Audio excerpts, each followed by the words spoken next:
السلام علیکم. جیے بھٹو. ساتھیوں، آج ہم یہاں ایک بار پھر پاکستان کے کونے کونے سے پاکستان کے عوام نے غریب خدا بخش میں شہید محترمہ بے نظیر بھٹو کی برسی منانے کے لیے ہمارے قائد کو سلام پیش کرنے کے لیے اکٹھے ہوئے ہیں. شہید محترمہ بے نظیر بھٹو اس ملک کی غریب عوام کی نمائندہ تھی. شہید محترمہ بے نظیر بھٹو اس ملک کی پسماندہ علاقوں کی نمائندہ تھی. شہید محترمہ بے نظیر بھٹو اس ملک کی کمزور طبقے کی نمائندی تھی. شہید محترمہ بے نظیر بھٹو آپ کی نمائندہ تھی، میرا نمائندہ تھی. اور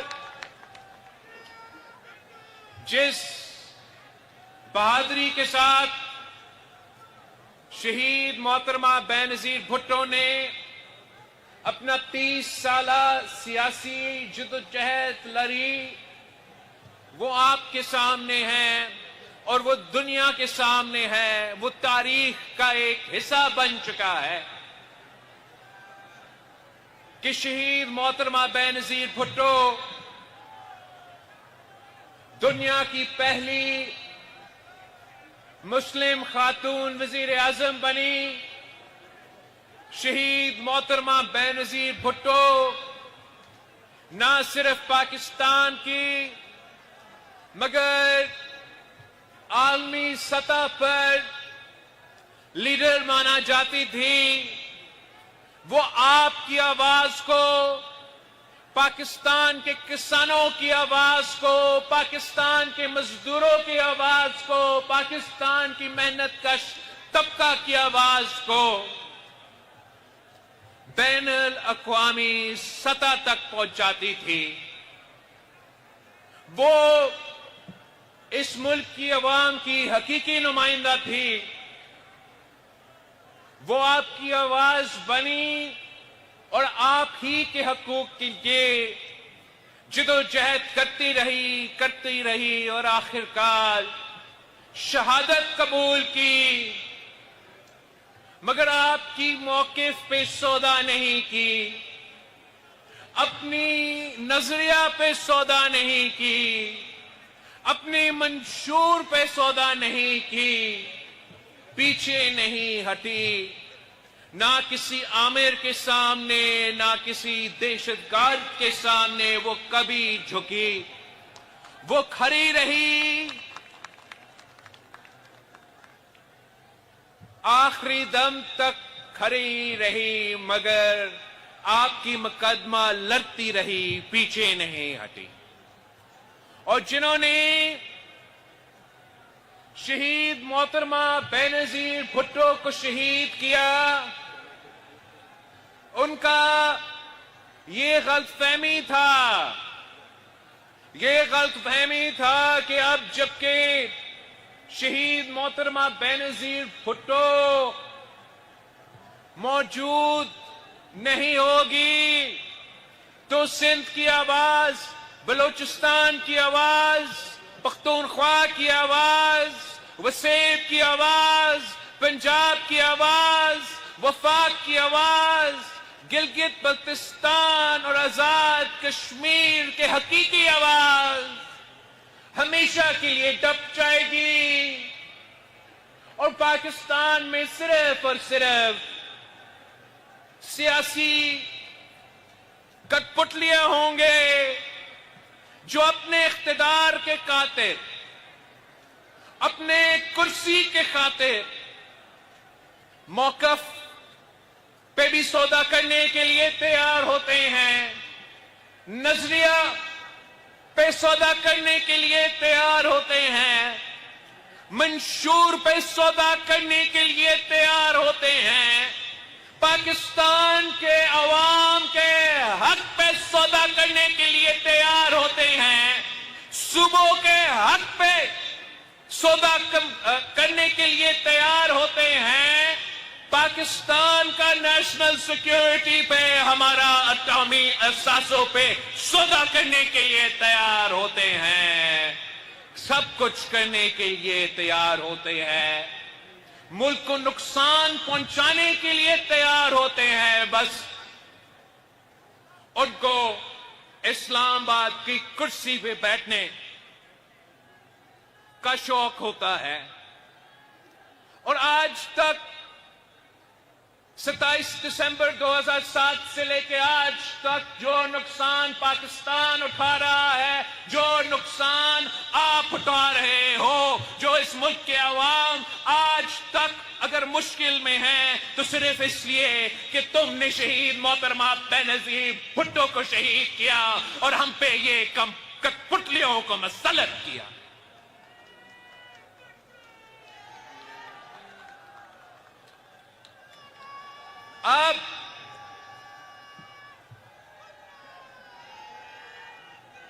اب پاکستان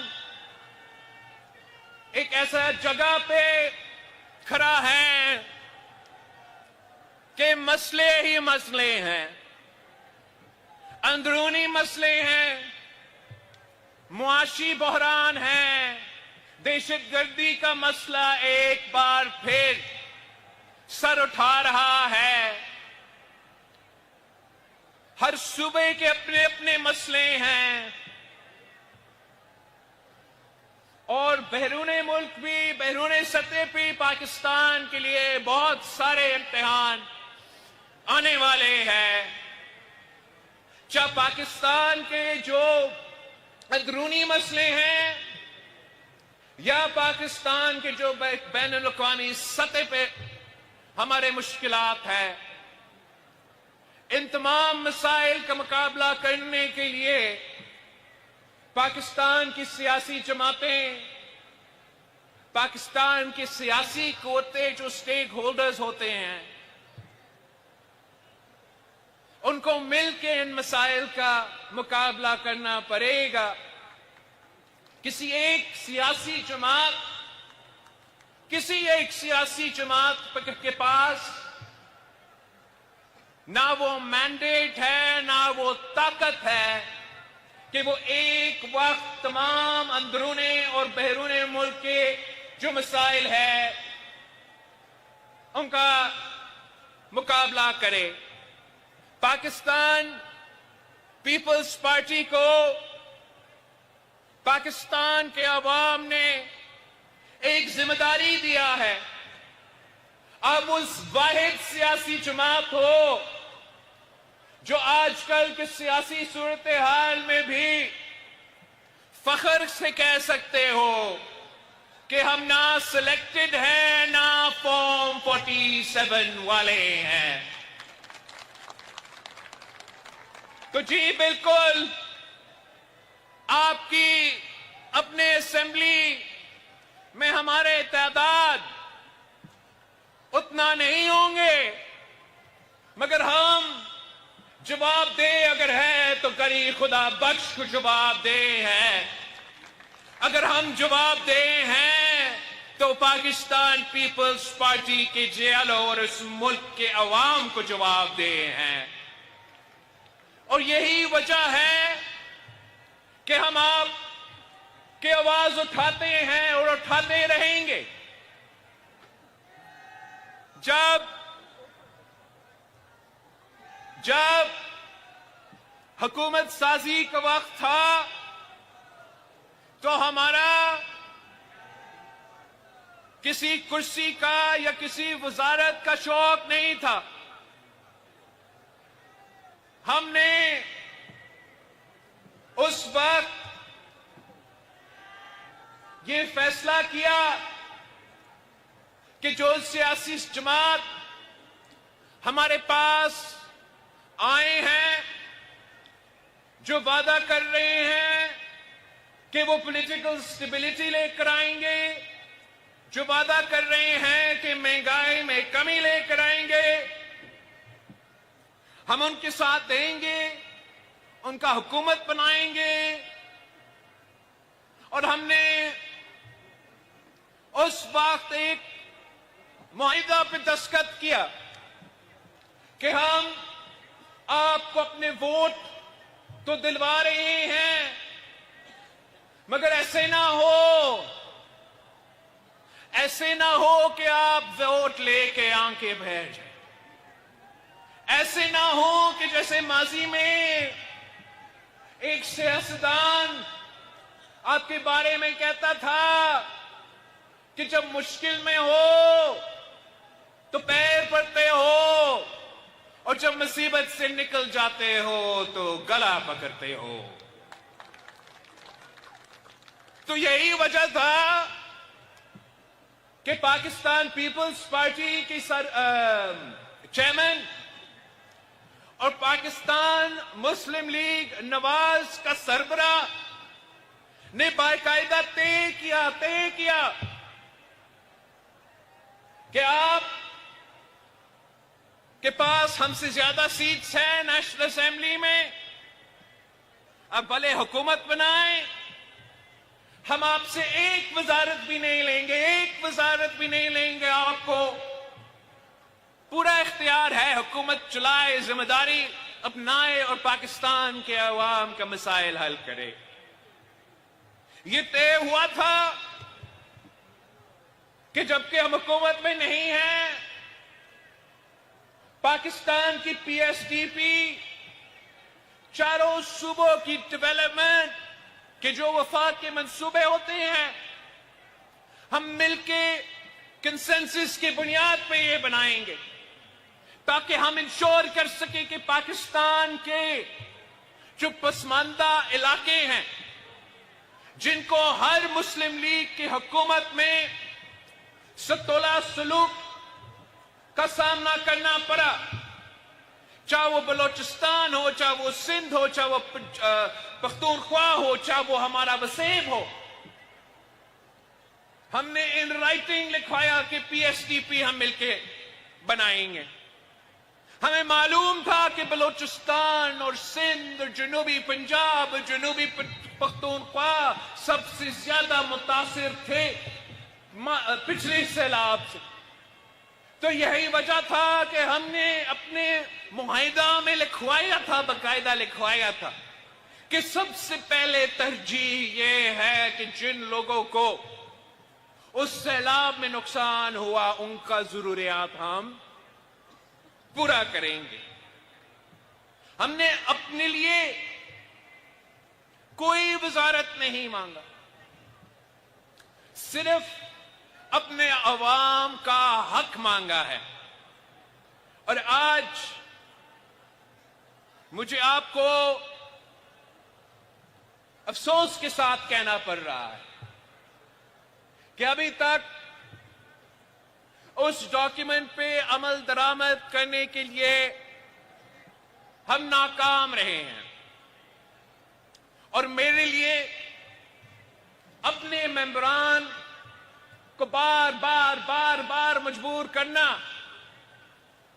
کہ اسمبلی پہنچے، کورم پورا کرے، ان کا ہر بل کو آنکھیں بند کر کے ووٹ ڈالے، مگر آپ جب اپنے علاقے میں واپس جاتے ہو تو آپ خالی ہاتھ واپس جائیں. جب آپ اپنے علاقے میں واپس جاتے ہو اور آپ سے سوال کیا جاتا ہے معیشت پہ، امن و امان پہ، دہشت گردی پہ، پاکستان کے مسائل پہ، تو آپ کے پاس کوئی جواب نہ ہو.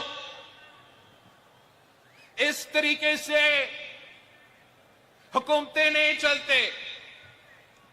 حکومت کا ذمہ داری ہے کہ وہ پارلیمان کو اعتماد ملے اور ہر مسئلہ کا حل پارلیمان سے اتفاق پیدا کر کے منظور کرے. اگر ہم اسی طریقے سے چلتے ہیں تو میں پر امید ہوں کہ انشاءاللہ تعالی ہم واقعی پاکستان کے عوام کے تمام مسائل کا حل نکال سکتے ہیں. حکومت کے پاس یک طرفہ فیصلے کرنے کا مینڈیٹ موجود نہیں ہے. پارلیمان میں حکومت کا یک طرفہ فیصلے کرنے کا مینڈیٹ موجود نہیں ہے. حکومت کے پاس اگر کوئی مینڈیٹ ہے تو وہ اجتماعی فیصلے کنسنسس پہ مبنی فیصلے کا مینڈیٹ ہے اس حکومت کے پاس. اور میں حکومت کو یہی تجویز دیتا ہوں اور صدر پاکستان سے اپیل کرتا ہوں کہ بطور صدر پاکستان اور وفاق کا نمائندہ کہ حکومت کو یہ تجویز دیا جائے کہ جو فیصلے اتفاقی رائے سے لیے جاتے ہیں وہ طاقتور فیصلے ہوتے ہیں، وہ مسائل کے اصل حل نکالتے ہیں. صدر زرداری نے پہلے یہ تاریخ رقم کیا تھا کہ 5 سال حکومت جب پہلی بار مکمل ہوا تاریخ میں تو صدر زرداری کا یہ سیاسی کارنامہ تھا اور یہ صرف اس لیے ممکن تھا کہ اس کے باوجود کہ ہمارے پاس اکثریت تھا، اس کے باوجود کہ ہم پنجاب میں ان کے بغیر حکومت بنا سکتے تھے، اس کے باوجود کہ ہم پختونخوا میں اپنا ہی وزیر اعلیٰ بنا سکتے تھے. پورا ملک میں صدر زرداری نے ریکنسیلیشن کے نام پہ تمام سیاسی جماعتوں کو ساتھ لیا اور جب تمام سیاسی جماعتوں نے مل کے فیصلے لیے تو ہمارے معیشت کے لیے بہتر فیصلے لیے گئے. جب تمام سیاسی جماعتوں نے مل کے فیصلے لیے تو تاریخ میں پہلی بار آپ کو NFC ایوارڈ ملا، صوبے کے حقوق ملے اور 18ویں ترمیم کی صورت میں 1973 کی کانسٹیٹیوشن پاس ہوا. آج بھی اگر ہم نے دہشت گردی کا ایک بار پھر مقابلہ کرنا ہے، اگر ہم نے ہمارا زراعت کو، ہمارا ٹیکنالوجی سیکٹر کو معاشی قتل سے بچانا ہے، اگر ہم نے سیاسی سٹیبلٹی قائم کرنا ہے تاکہ ہم بین الاقوامی سازشوں کا مقابلہ کر سکے، تو تمام فیصلے اتفاق رائے سے لینے پڑیں گے. اس وقت جو لوور ریپیرین ہیں ان کا حکومت کے جو کنالز کا پالیسی ہے اس پہ سخت اعتراض ہے. یہ بھی یک طرفہ فیصلہ ہے، ہمارا معاہدہ کی خلاف ورزی ہے. اس کے ساتھ ساتھ کچھ ایسے فیصلے جو معیشت کے حوالے سے ہیں، کچھ ایسے فیصلے جو قانون سازی کے حوالے سے ہیں. ان تمام ایشوز پہ انشاءاللہ تعالی پاکستان پیپلز پارٹی کا کوشش یہی رہے گی کہ ہم آپ کا نمائندگی کرتے ہوئے جتنا سیاسی سپیس موجود ہے اسی سیاسی سپیس میں آپ کا حقوق کا تحفظ کریں اور پاکستان کے مسائل کا حل نکالیں. میں آخر جو بین الاقوامی سازش پاکستان کے خلاف پک رہا ہے، جس کا مقابلہ کرنے کے لیے ہمیں ایک ہونا پڑے گا، سیاست کو ایک طرف رکھ کے پاکستان کا اور پاکستان کا دفاع کا سوچنا پڑے گا. آپ کو معلوم ہے کہ قائد عوام شہید ذوالفقار علی بھٹو پاکستان کا اٹامک